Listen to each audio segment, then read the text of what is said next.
it is hard to believe at times that it has been about a year since the start of the COVID-19 pandemic. I'm joined today by Shawn Stack of Bromwich+Smith to discuss its impact on our finances and touch on the very important topic of debt and financial wellness as we move forward together. It's great to see you again, Shawn. Oh, it's great to be here, Lindsay. So 1 year later, what can you tell us about the pandemic and its impact on our finances? Yeah, Lindsay, it's hard to believe it's been a year. As you know, Bromwich+Smith, what we're in the business of is assisting people to help themselves. And this past year, there's been a lot of difficulty that a lot of people have been facing. And 2021 is the year of hope. It's strange to think back 12 months ago, this hadn't really unfolded on all of us. And one of the things that we've been doing throughout the years, we've been doing surveys to sort of get to understand not just where our clients are at, but also just the general public on how they're feeling within the community about how the pandemic's impacting them and their finances. And one of our recent surveys, Lindsay, was actually our serendipity survey, where we asked people, what was some of the positive things that came out of the pandemic? Oh, I love that question. It sounds like it would generate some interesting responses. What did people have to say? Well, it did generate some interesting responses because usually what we're doing is we're sort of focused on the negative, and unfortunately that can happen. And so one of the things that people actually had reported was that it's given them time to kind of slow down. As you know, we can get so wrapped up in our lives and sort of living and doing our lives that we're actually not being. And so one of the things that had been reported back was that it's given people time to slow down and reflect on really what matters to them most. Oh, that's a great point. Were there any other positives reported throughout this recent survey? Yeah, one of the things that people also reported is their hobbies. They're actually turning back towards their hobbies and the things that we actually enjoy doing, those things that actually make us who we are.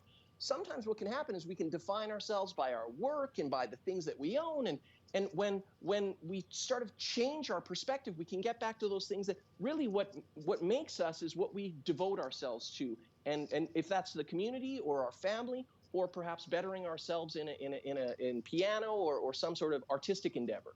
Yeah, it's a really good point, and finding ways to have fun again. I also understand that people reported, Shawn, that they gained some new perspective in their lives.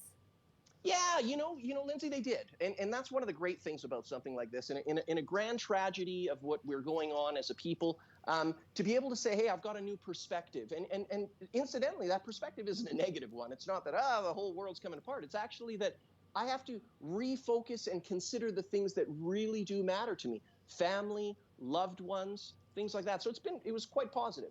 Were there any other positive survey results that maybe surprised you? Yeah, Lindsay, one of the things that did surprise me, particularly since at Bromwich+Smith, what we're doing is we're assisting people to restructure their debts when they're overburdened by debt. And a lot of Canadians are overburdened by their debts. But what came out of the survey is actually, surprisingly, there's some Canadians that actually reported that during this pandemic, they were actually able to save money. So they're actually in a better financial situation than when this started. Some people have also indicated that in being able to save money during this pandemic, that was a real positive for them. So how do you propose that we, Shawn, create a community that normalizes the conversation of debt? Well, Lindsay, hey, great question. And I appreciate you asking that because I really should say that when someone has been able to save money, you're in this place and you feel very safe because it's like, hey, this has been a very positive situation for me. I'm in a better place where I was. But a lot of us in the community could very well be your neighbor, are actually in a worse place than where they were. And so what we need to do is we need to bridge that gulf by being able to have a positive conversation around what is occurring with that individual. Now, that doesn't mean that we have to give that person our resources or loan them money or anything like that. But if you're seeing that someone's struggling, they're starting to withdraw into themselves, it's important that we reach out and we talk to them. There's lots of help within the community to deal with emotional issues that are going on. There's lots of help to deal with physical issues. There's also help to deal with your financial issues, and that help's available with Bromwich+Smith.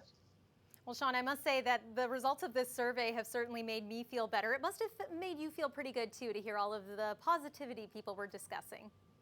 It did. I got to tell you, a lot of people think trustees, it's kind of a dark place to be.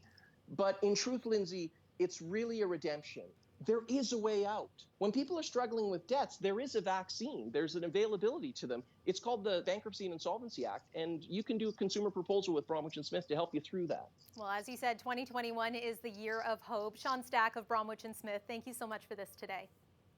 Thanks for having me.